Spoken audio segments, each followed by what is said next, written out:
the Scarlet Faithful podcast, where we have good news at last.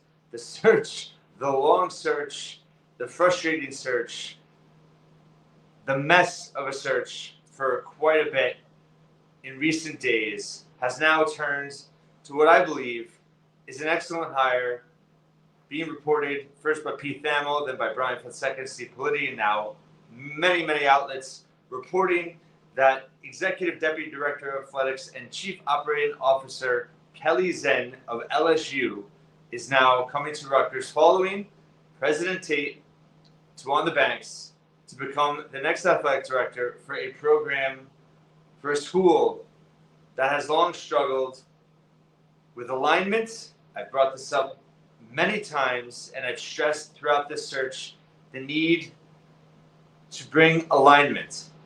And that's not why this is just a good move. There's lots of reasons here. I am very optimistic of this hire.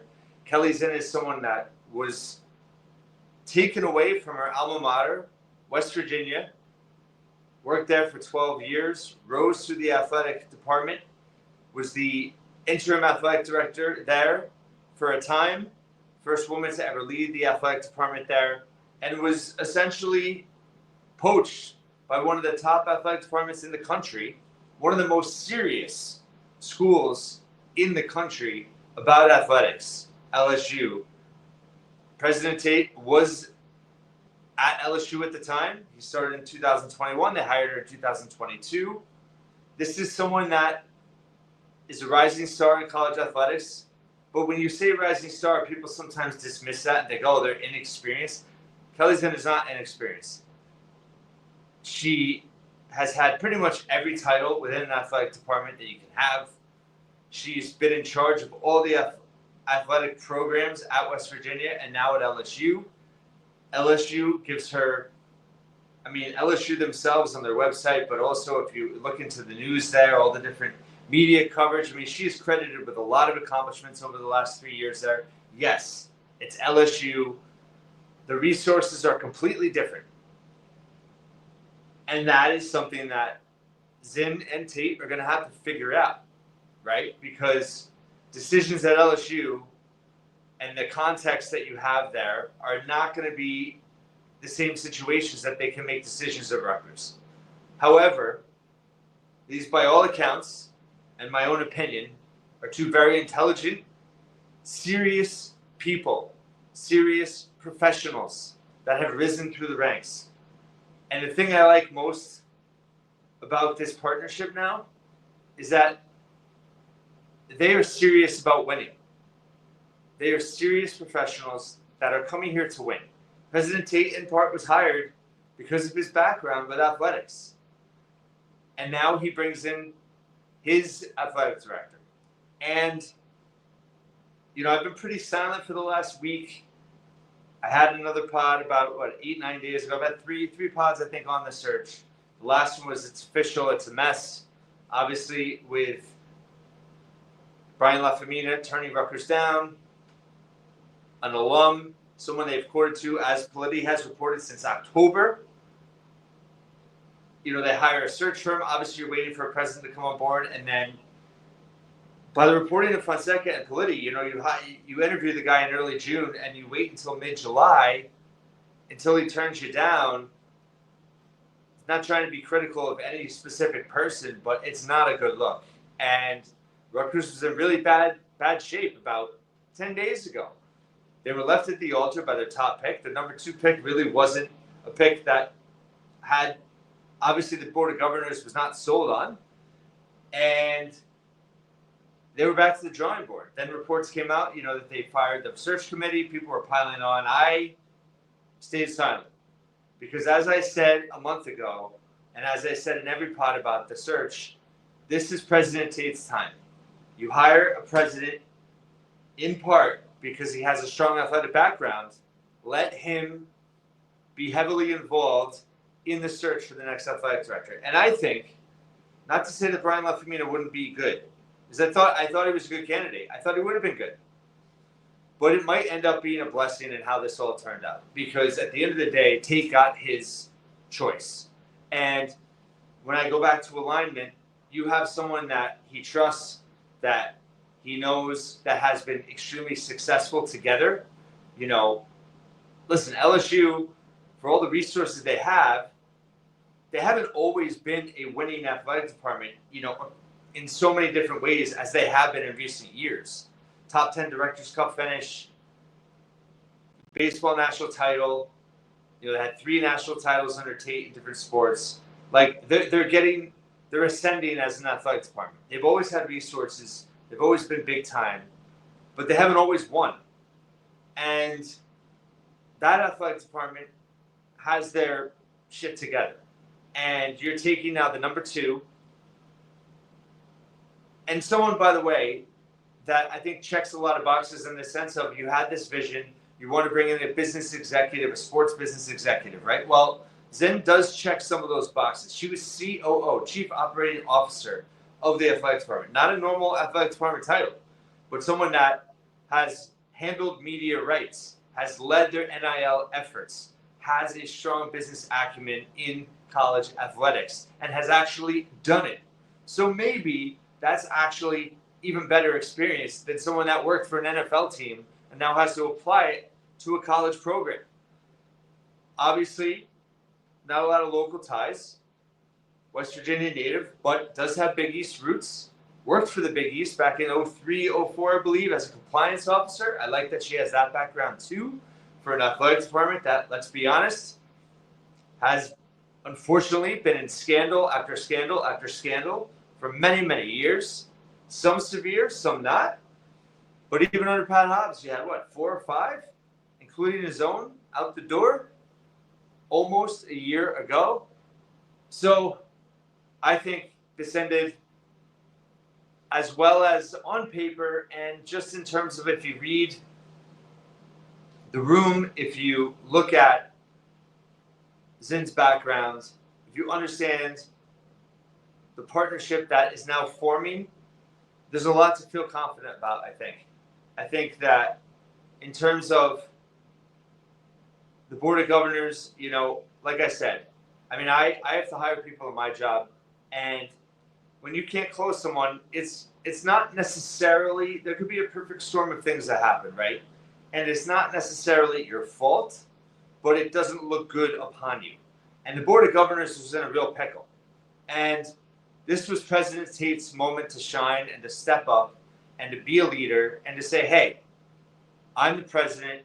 I'm taking charge now. I'm bringing in someone that I know, that's a proven winner, that's successful, that I can trust. And let's not discount the fact that he was able to get her to come to Rutgers, that LSU recruited her from her alma mater, West Virginia, to go to LSU. And she elevated LSU's athletic department. And now President Tate was able to poach her from LSU to come to Rutgers. This is someone that has dreamed her entire career of ascending to athletic director, and this is her opportunity. And if you don't think that a serious professional like that isn't coming here to win, you're crazy.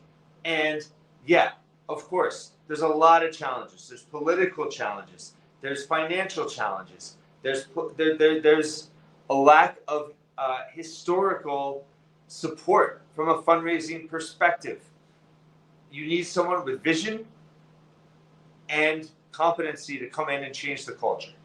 And for any losing organization, that's how they become winning organizations and have winning cultures, is the leaders that they bring in. And I really think that this partnership now between Tate and Zinn is something to have real faith and optimism about. You have an athletic department that needs to be made over, and you have a lot of open spots. You've had Sean Tucker leave, and Ryan Passari leave. You've had your compliance officer leave. Now she has to come in. This is actually ideal for her to come in and reshape and build her team, right? She's not inheriting a lot of people. And that was my only, I almost recorded a pod last night, actually, where I was going to speak about my optimism in terms of, Shiano and Pico both saying this week that Tate was in charge now. He was leading the search, and I was going to reaffirm what a great thing that was. And Keli Zinn's name has been out there for a while, and an obvious one for sure. But I think, I had real doubt whether he was going to be able to convince her to come. And I've said from the beginning, this is not an easy job, and I was worried that quality candidates, it was going to be, they weren't lining up, I think, for this job. And at the end of the day, all that matters is getting one and getting the right one. And in terms of her opportunity now to come in and rebuild the organization, bring in people that she believes in, it's going to be interesting to see. She's going to pull from her past, West Virginia and LSU. She's going to bring in other established, successful professionals within college athletics. But it was getting scary. We're almost in August, and Rutgers doesn't have much of an office right now. When you don't have compliance people in place, and that's where mistakes happen that can be really significant mistakes that can impact you for years in a negative way. So I was very nervous in that regard. But the fact that they were able to turn this around, I think this changes perception. This takes away the pain of the wait, 3 months since hiring the search firm, almost a year since Pat Hobbs left. You're bringing in an inspiring hire. Is it a home run hire? I don't know how you know that, right? But I would say it has the potential to be. And that's what you want. You want to hire someone that has the ceiling to be a home run hire. And I think she has the ceiling to do that. And I think the continuity with Tate, the shared vision, again, alignment, and was reported by Fonseca and Paletti that Zinn interviewed with Amy Towers this weekend. The Board of Governors is aligned. And if you're the Board of Governors, you hired President Tate, right? And you in part hired him because of the athletic background and his belief in athletics and the importance and the support within athletics. You had your guy before he got here, fine, but you had no choice but to let him say, okay, my turn now, and support him. But I think that there's real reasons to support this decision. I don't think this is a typical Rutgers moment where it's like the person's in place and they get their person and everybody just goes along with it and it ends up blowing up in our face. I think we got to start here. And I think that's credit to the Board of Governors for finding the right president, right? For someone that shared the vision of what athletics could be. And it makes all the sense in the world for them to have that opportunity to help build and fulfill that vision with someone they know and believe in that can get Rutgers there. And that's what we got in Zinn. And it's that simple. And the fact that she has a business background, that she's, secured a media rights deal. We'll just quote some stats from the LSU website. She negotiated LSU's multimedia rights partnership, securing a 21% increase in value. Ticket sales were up across the board. Merchandise revenue, donor support, highest season tickets sold in 24. Obviously, Brian Kelly's the coach. There's a lot to do with that. There's a lot of reasons. A lot of people can succeed at LSU, right? But let's not also forget that she was at West Virginia, which, has a ton of resources as well, and donor support and alum support. But I think for basketball fans, people that are concerned that this is a football hire, I would disagree with that. I think Tate's comments about LSU and about if they wear purple and gold and they keep score, fans came out and supported, and that's where they were able to draw from a donor base. Well, I think coming from West Virginia, she worked with Bob Huggins. She saw the success that Bob Huggins had in turning that West Virginia basketball program into a national program. I wouldn't say a powerhouse, but they had unprecedented success under Huggins. They had many March Madness runs, and he was an icon there. But West Virginia had that type of two-tier football and basketball approach. And I'll say it again, I've said it before, anyone that comes to Rutgers, and I know the past and the fears of, basketball was left for dead.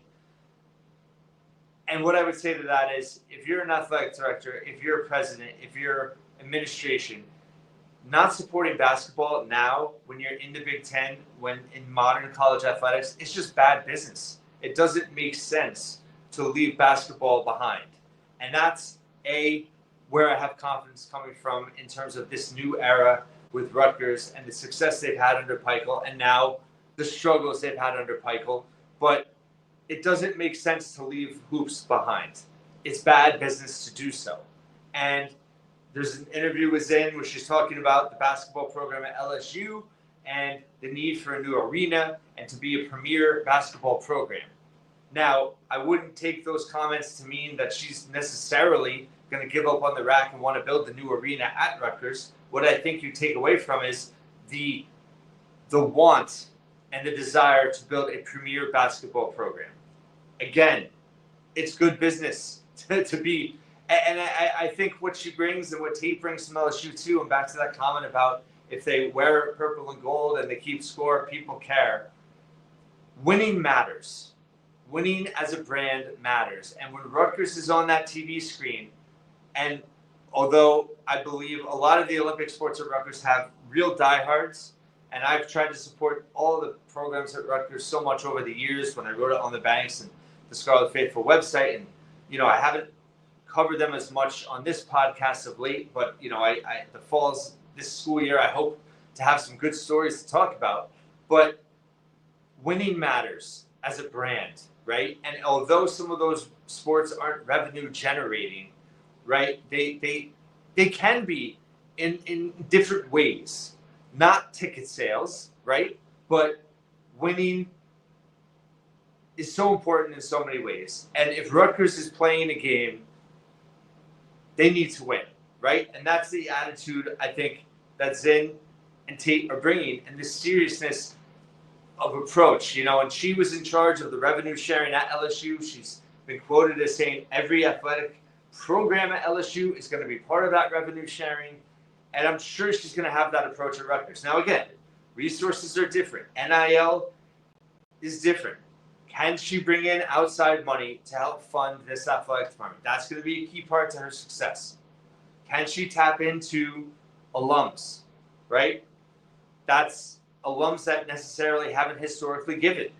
Can she tap into some business relationships that haven't traditionally been part of Rutgers? That's all going to be a major part of whether she can turn Rutgers Athletics into a major player in the Big Ten, top half program, and a nationally respected athletic department. Dare we dream? Dare we dream that one day can be a reality? Can Keli Zinn pick up the phone and call Joe Agresti, the billionaire car dealer that's a partner with Nick Saban down south, that, by the way, has some ties to the Baton Rouge area, that is also a Rutgers alum? That's the type of change Rutgers needs. They need an AD that can pick up the phone and call a Joe Agresti and say, hey, we need you. We want you involved. They have to tap into other resources. I've talked about this with hoops, with the GM, with the need to broaden the reach, to bring people in that haven't been involved before. And the same goes for the athletic department as a whole. And Zinn's been quoted, talking about how she has notes and notes and notes and just so much experience dealing with things through the years, and how she's been formulating a plan to be an AD for a long time. And Rutgers is a unique situation, and it's a very difficult situation. But she obviously believes in Tate to make this choice and to come here. Tate believes in her. And I really believe that over time, this partnership is going to, obviously, they understand the value of the fan base, and it's going to be exciting. It's, listen, we had an athletic director, Pat Hobbs, that didn't believe in NIL, and, it's no secret. He didn't believe in dealing with a lot of donors. If you weren't at a certain level, Pat Hobbs blew you off. I can't tell you how many times I've heard that. So I think these are people that are going to embrace the fan base as a whole, and whether you sit in the nosebleeds and you don't give, or whether you are a big-time donor, I think they're going to believe and reach out and support and want to build and foster a community at Rutgers with a fan base that we're all wanting the same things. And I think so many times over the years, scandals have got brought in because people had self-interest. And people were fucking around, let's be honest. And I think you have two serious professionals coming to Rutgers now in Tate and Zinn. And I'm just going to be optimistic and believe that I think based on their backgrounds, based on where they're coming from, you don't leave LSU to come to Rutgers because you don't believe in yourself, because you don't believe it can be done, and that you don't have a plan. They're coming to Rutgers with a plan. They're coming to Rutgers with a belief. They're coming to Rutgers with great experience. And they understand, I think, because you don't leave LSU to come to Rutgers if you don't understand, not only is it a huge challenge, but the reward of winning and succeeding at Rutgers. There'll be household names. Not only will there be household names at Rutgers, there will be household names in college athletics. There will be story upon story written about if Rutgers can ascend to a top half, top third Big Ten athletic department over the next decade because of these two people. It is shooting for the moon. And you got to love it. And where we were 10 days ago to where we are now, we're in a much better place. And I am extremely optimistic about this. I've said in every pod how happy I was that they hired President Tate. But this was his moment. The honeymoon was over. It's time to step up. And here he is. He brings in a very promising, long-time college athletics professional that has worked in some major programs, has a very successful track record. And again, it does kind of meld the tie, the want to bring in a business person. She's COO of LSU Athletics. She's handled the media rights. She's handled the NIL. She's handled the revenue sharing. This is someone that has done this for a major university, a top 10 Director Cup athletic program. This is a very encouraging hire. Again, I'm not going to call it a home run hire because I don't know how it's going to turn out, but it has the ceiling to be a home run hire. And really, that's all you can ask for as a Rutgers fan. We've been through a lot. These last 11 months have been, you can't even say, I mean, I'm actually ashamed of myself for, you can't call it a surprise. It's almost like we should have known. We should have called it. And my only fear is that very competent people have come to Rutgers over the last 11 months and failed, right? In terms of hoops, in terms of, you know, I mean, you're not on the board of governors unless you're a very successful person. You know, and they have egg on their face for what happened with La Femina. But redemption, everybody deserves a second chance, and they wisely allowed their new hire president, who they wisely brought in with a vision for athletics, make his pick. And I feel very good about that. Again, I think this could end up being a blessing at the end of it. It's very un-Rutgers-like to say. And in the past, right, there's been these kind of connection hires that have blown up in our face. But I really feel different about Tate and Zinn. I think their experience, their background, their reputation speak for themselves. And again, you don't leave LSU to come to Rutgers unless you're serious about winning, that you believe you can win. And I know there's certain challenges they're probably not even aware of or prepared for yet, but you don't get to certain points that they've gotten to in their careers without overcoming obstacles like that. So I'll end it at that. Rutgers has found its athletic director, Keli Zinn, COO, and number 2 at LSU, was poached from West Virginia, has Big East roots, has the business sports background in college athletics that Rutgers was looking for,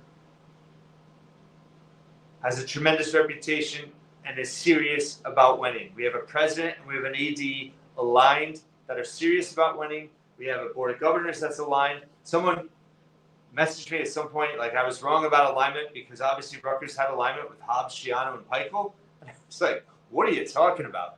Hobbs and Schiano were not aligned at all. Schiano has to be thrilled with this hire. Obviously, there were reports that the number 2 candidate was someone that he wanted, Joe Polisi, but at the end of the day, he got a legit football AD that knows how to win and knows what it takes. And I think I said this on the last pod. He needs a partner.